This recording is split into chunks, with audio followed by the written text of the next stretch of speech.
አኮኩሉ ፋሚሊ የመረጃ የምክርና የአውታረ መረብ መድረክ ነው። ለእናንተ ጠቃሚ የሆኑ መረጃዎችን በጤና፣ በትምህርት፣ በንግድና በተለያዩ የማህበራዊ ጉዳዮች ይዘላችሁ ይቀርባል። አይሲስ እየተሯሯጠ ይመጣል። አካባቢውን ከብና እዛ አካባቢ ያሉትን ሰራተኞች በሙሉ ያፍሳል። ምንድነው ምክንያቱ? አካባቢው በዚህ የስራ ዘርፍ የታወቀ ነው። የፈረስ ቅድምድም በማወዳደር እንዲሁም ደግሞ በዛ በተመለከተ ላይ ውርርድንና ቁማርን በማጫወት የታወቁ ናቸው። ብዙ የታወቁ ናቸው። ሰራተኞችን በብዛት ይቀጥራሉ። እና ይሄ ታዲያ ጉዳዩ ከአይሲስ ጋር ምን አገናኘው? በቅርብ ጊዜ አይሲስ መጥቶ ይጎበኛቸዋል። እዚህ የስራ ፈቃድ ሳይኖራቸው የመኖሪያ ፈቃድ ሳይኖራቸው የሚሰሩ አሉ ብሎ ይጠይቃል። አይሲስ ይገባና ያያል፣ ሁኔታዎችን ያያል። ምንም ነገር መረጃ ሊያገኝ አልቻለም። የተዘጋጁበት ሊሆን ይችላል ብሎ ደግሞ ተመልሶ ይሄዳል። ይሄንንም አላገኘም። አንድ ቀን ግን አስተማማኝ የሆነ መረጃ ያገኛሉ። ይሄም ደግሞ ከውስጥ ከሚሰሩ ሰራተኞች የደረሳቸው ጥቆማ ነው። ከውጭ ከአካባቢ ያሉ ሰዎች የደረሳቸው ጥቆማ ነው። ይሄ ጥቆማ ምንድን ነው? ያልተፈቀደላቸው ለመኖሪያም ሆነ ለስራ ፈቃድ የሌላቸው ሰዎች እዚህ ቤት ይሰራሉ፣ እዚህ መስሪያ ቤት ውስጥ ይሰራሉ የሚል ነው። ይሄንን መረጃ ይዘው ሄደው ያፍሳሉ። ብዙ ሰራተኞችን ያፍሱና ያንዳንዳቸውን መረጃ ሲጠይቁ ከታፈሱት ውስጥ 80ዎቹ የመኖሪያም ሆነ የመስሪያ ፈቃድ የላቸውም። በህገ ወጥ መልኩ ነው በዚህ ስራ ላይ የተቀጠሩት። ይሄ ትልቅ ወንጀል ነው አለ። በመጀመሪያ ደረጃ ሰራተኞች ሲቀጠሩ በህጋዊ መልኩ ሊቀጠሩ ይገባል። ያም የስራ ፈቃድ ኖሯቸው ሊቀጠሩ ይገባል። በሁለተኛ ደረጃ አሰሪዎች ሰራተኞችን ሲቀጥሩ ጉልበታቸውን ለመበዝበዝ እንዲመቻቸውም እንዲጠቀሙም ብለው ነው እነዚህን ሰራተኞች በህገ ወጥ መልኩ ቢቀጥሩት። በህጋዊ መልኩ ግን ሲቀጥሩ አይንን አስሞልተው በዛ መስፈርት መሰረት አይን መስፈርቱን ያሟሉ ሰራተኞች ብቻ ነው እንጂ የመኖሪያ ፈቃድ የሌላቸው በተለይ ደግሞ የስራ ፈቃድ የሌላቸው መቅጠር አልነበረባቸውም። ይሄ ትልቅ ስህተት ነው።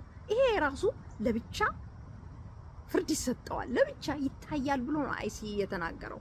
እነዚህ ሰራተኞች እዚህ ሲመጡ በህጋዊ መልኩ ስራውን ሊሰሩ የሚችሉ የአሜሪካውያንን የስራ እድል እየተሻሙና እየዘጉ ነው። በሁለተኛ ደረጃ በአብዛኞቹ የታፈሱት ሰራተኞች በሚገርም ሁኔታ በወንጀል ስራ የተያዙ ናቸው።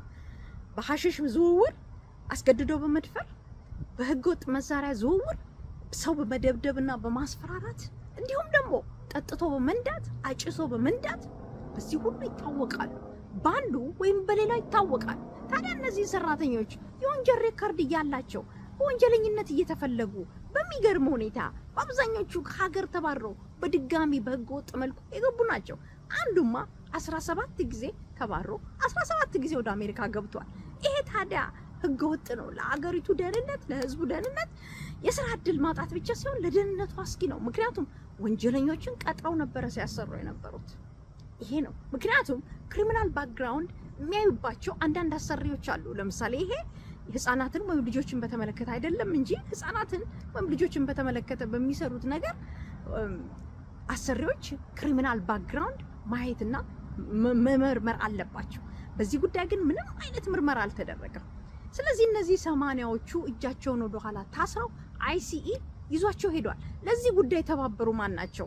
የክፍለ ግዛቱ የፖሊስ ኃይል፣ የፌደራል ኤጀንትስ፣ የአይሲኢ የሆኑ የማዕከላዊ መንግስት ሰራተኞች እንዲሁም ደግሞ ሌላ ህግ አስከባሪ አካላት ከስቴቱ ጋር ተባብረው ነው ይሄንን ስራ ለመስራት የተነሳሱት። ሰራተኞች በተቻለ መጠን ህጋዊ ፈቃድን አግኝተው እንዲሰሩ ይበረታታሉ። በህገወጥ መልኩ ለሚሰሩት አይሲኢ በአንድም ሆነ በሌላ መልኩ ጥቆማ ካገኘባቸው ሊያስራቸው ይችላል፣ ከሀገር ሊወጡ ይችላሉ። አሁንማ ይሄ እንደ ወንጀል በሚታይበት ዘመን ላይ ነው ያለ ነው። በህገወጥ መልኩ በዚህ ሀገር መኖር፣ በዚህ ሀገር መስራት፣ ህገወጥ ያለ ፈቃድ መስራት የሚያስጠይቅበት ደረጃ ነውና ወገኖቼ ይሄንን መረጃ በዩቲዩብ ሊንክ አስቀምጥላችኋለሁ። ገብታችሁ አንብቡት። መልካም ጊዜ።